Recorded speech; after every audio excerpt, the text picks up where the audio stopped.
I want to say this to you with the Three of Swords. The Three of Swords for me, it is like Minor Arcana version of death, of the Death card, which is your card, right? So it has that similar kind of energy here. But it's all based around either a decision that should have been made or that was made. Not making a decision is also a decision, right? Is also a decision. But let's see what's coming up. So we have the Ace of Cups coming up here. You know what I say when the Ace of Cups comes up? What's in your cup? And the Ace of Cups, it's very much about, it's the potential. It holds the potential for the rest of the suit. But wherever, you know, the aces come up, every cycle begins with us. It begins with us. And so, you know, the Ace of Pentacles, which is what Libra got here, actually interesting. I don't know if that's going to be a trend. Everyone's getting aces as their underlying energies. What they're beginning, starting to do, new cycles. This one begins with how you feel, your own emotional growth, your own spiritual growth, whatever is in your cup, because that's about to get matched, right? That's about to get matched when we take our cup out into the world, whether it's through friends, family members, lovers, work, colleagues, whatever, they match our cup. And so it's very important to have a look at what's in your cup. What's in your cup? Now, the thing though, with the Two of Swords coming up here and the Two of Coins, Two of Pentacles coming up here, that is about decisions. The twos for me is always like two options that we're considering. Two of Wands, right? Two roads. Which one path should we go down? Two of Cups, two cups there merging into one. But here we've got two Pentacles. That's weighing the pros and cons, trying to decide. And I kind of get the sense, is it what's worthy of your cup? Which is amazing. I love that. I love that concept of, I wish more people would do that and figure out that, is this worthy of my love, not, you know, who will accept me, who will take my cup. It's more like, do I want to give my cup to this? Weighing up the pros and cons of that. But there can be this sense of overextending yourself. I'm getting that here with this. Now, I kind of feel like you've got your cup emotionally. Have a look. There's no other cups coming up here. We've got the moon here. It's not so much the problem of where you've been or where you are. That's what the Ace of Cups tells me, because that you've finished with the old cycle. You're ready to start something new emotionally, right? And you see the potential for happiness here, for emotional fulfillment here. I think the sticking point is, well, what's going to happen? What's going to happen? If I do this, if I begin this cycle, if I go forward with this, if I plant the seed, then what is going to happen? And I'm saying that because we have the moon coming up here. The moon. Now, the moon is very much a card that talks about you can't really trust anything that you see when the moon comes up. Everything's in shadow. And the only way you can see what's in the shadows is if you walk up to the shadows, shine a light there and have a look and say, okay, well, what's going on here, right? But before that, it takes guts. That's what the moon says. Can you walk this path on faith? Can you walk this shadowy path, trusting your intuition, trusting your dreams, trusting what's in your cup? Because it has meaning to you, emotional meaning to you, and not be based on, well, what will happen to it? What's going to happen to my cup? Is someone going to spill my cup? Is it going to get knocked over? Is someone just going to, that kind of thing. That's what the moon talks about. Now, everything revolves around this moon. Everything revolves around it, because that's at the heart of the reading. So it's central to everything. It's the spoke to this wheel that's turning here. And think about that for a moment. It's a card of illumination, but it illuminates our fears and doubts. And I'm going to say this. I mean, if I was to give you a one line of what this reading is, it's fear of making the wrong decision. It's fear of making the wrong decision. Actually, I think the Libra season challenge for the day that I'm recording this, I haven't recorded it yet, but it's to do around consequences of our decisions that we make and the choices that we make. So you may want to check that out. That'll be up by the time this is up. But yeah, with the Two of Swords in the past, that's last week, last month, last year. And if you have a look here, a decision must be made. But it's a difficult one. It's a very difficult decision to make. First of all, both swords look the same. But two truths can't work. Because, have a look, by keeping both truths there, she's blinding herself. Like, she can't see clearly what's going on. And I kind of feel, even in with the Two of Swords, if you're going by the rational, the reasoning, the points that someone could make, you know, this is this, the pros and cons, because that's the pros and cons here as well. They look identical. There's very similar arguments that can be made for both sides of this. But those swords can't be held up there together. They just can't. A decision must be made with the Two of Swords. It must be made. And the reason the person doesn't want to make the decision, I get it, is because of this. Because in case they get hurt, in case there's loss, in case, you know, you piss someone off and they leave, or you end up losing your job, you know, that kind of thing. So it's difficult. It is difficult when the Two of Swords comes up.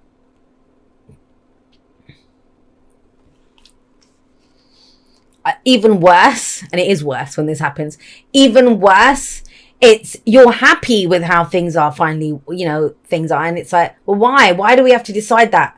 Why do I have to decide this now? Why can't we just stay in this situation, right? And so you're trying to use that amazing intuitive being that you are to try to look ahead and see, well, what's coming up? What can I expect from this? Whatever this choice was, there's maybe a new choice that's come in. We've got Pentacles now. It's around your physical reality.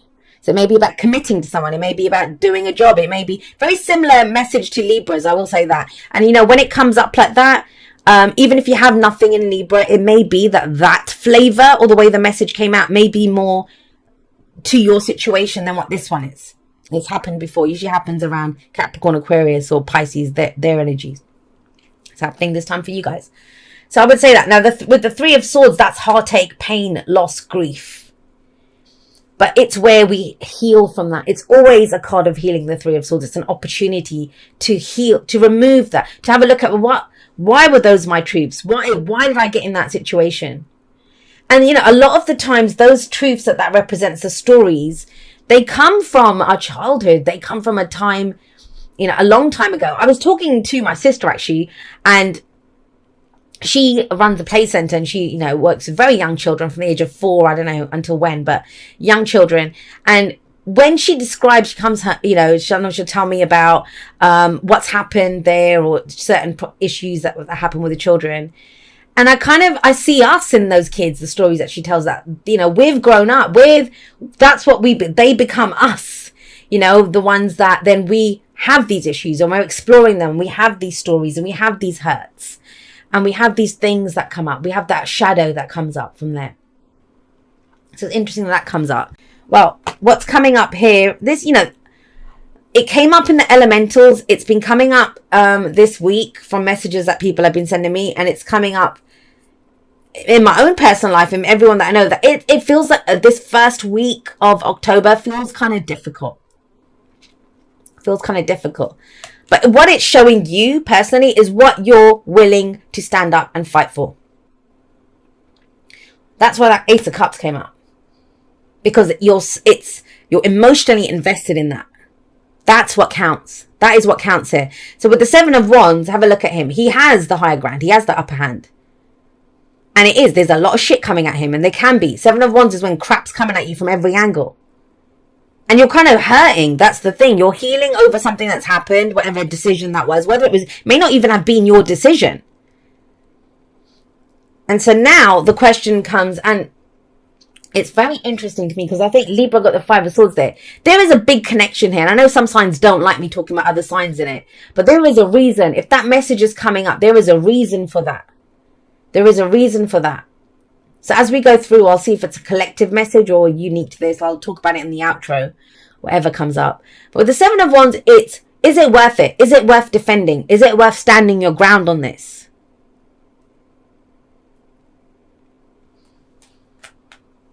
Why would you stand your ground in it?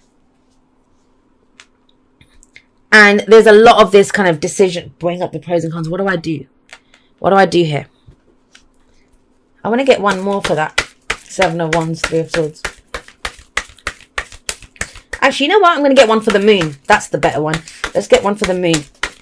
Why is that so murky there in the middle?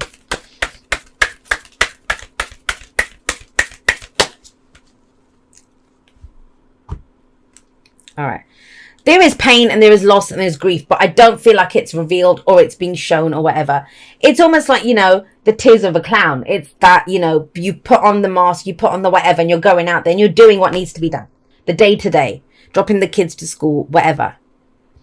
But there is a deep, a decision that, I'm going to say again, a decision that was not made. That is also a decision, not making a decision, a choice, right?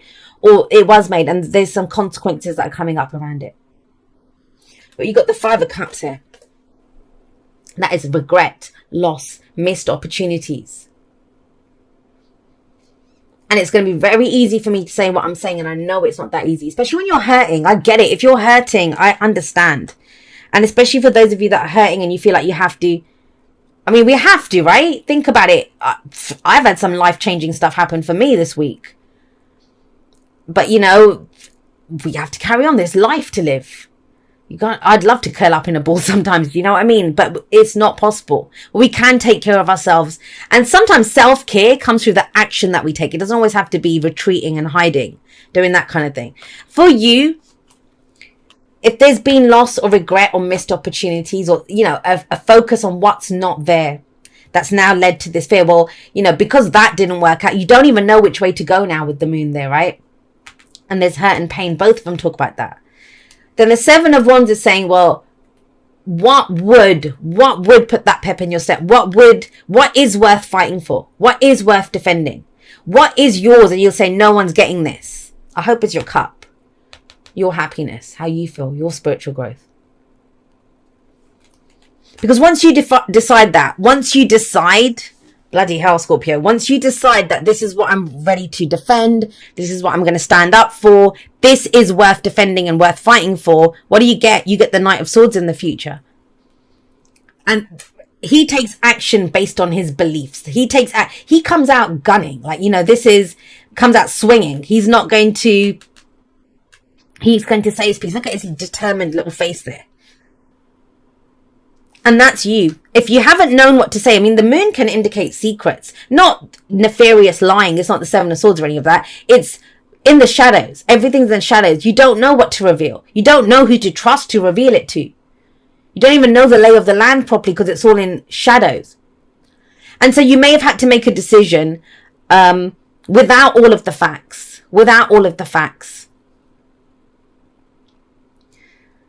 But something gets cleared up with that Knight of Swords. But only when you figure out, is it worth fighting for or not?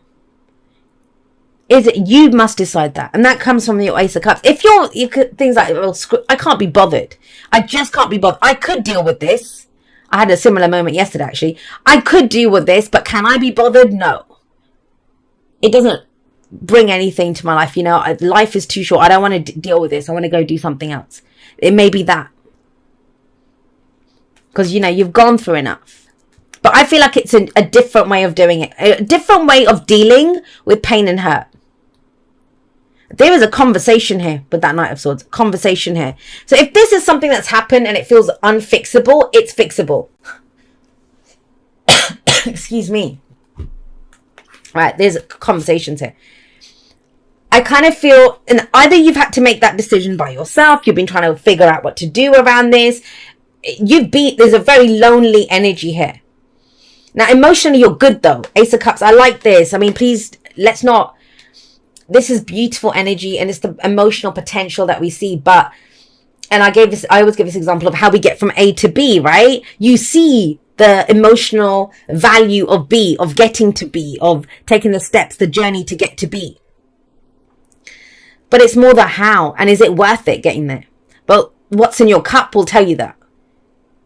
How much it calls to you emotionally, how much it makes you happy, how much your emotional worth that you put into it.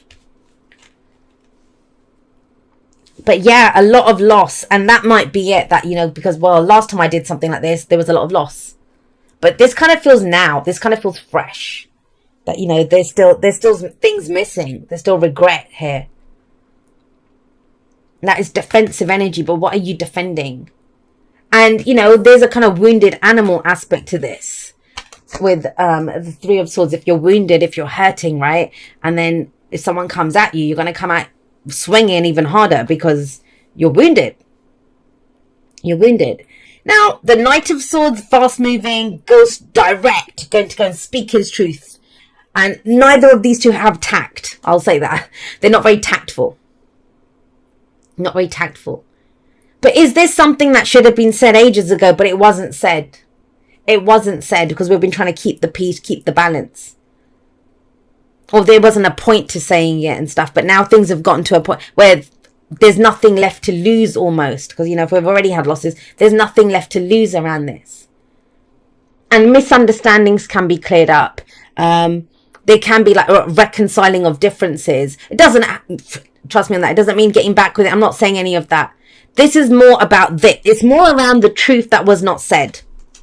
Because it's almost like I can't go forward and have my emotional happiness until I clear this up. It must be cleared up in some way. Now, whether it's with that person or people, it doesn't have to be. We can go have this conversation with someone else. You know, that's what my Just Talk sessions, a lot of people sometimes book to talk about things, to clear it up within themselves. Or we've got, you know, tarot readings that people get, or therapists, or talking to your best friend, or, you know, whoever, someone that you trust. But it's almost like having that conversation helps you to clear it up. Because you see it in a different way now. And that's okay. That's okay. You know, we can't always make a decision. We don't always have all the details to make a decision or to make the best decisions possible. And when other things come to light, then afterwards, there's too much missing here. There's too much not available here. Yeah, we can see the emotional potential in something, but there's just so much that's not being revealed, especially with that moon there. It's casting a shadow over everything, right? Like, why did that happen? And why did this happen? The only whys that we can truly answer are why we want to do what we want to do. And that's that. Is it worth it to me to keep fighting this or to be defensive around this? But yeah, conversation, direct, and being brutally honest with yourself with that Page of Swords. But it's clearing up misunderstandings. Let's see why that Page of Coins is coming up as the advice. The Page of Coins, I see the Page of Coins as a student, and it can be a token, you know, that represents something bigger. So that's why I say it's the engagement ring that is a token for marriage, or, you know, or a contract that is that is the token that represents the home or the long-term job or the career. Do you see what I mean? But at this point, it's paying attention to the details, and it can be a little repetitive, and it can be doing the same thing again and again, but trying to get it right. But it's starting off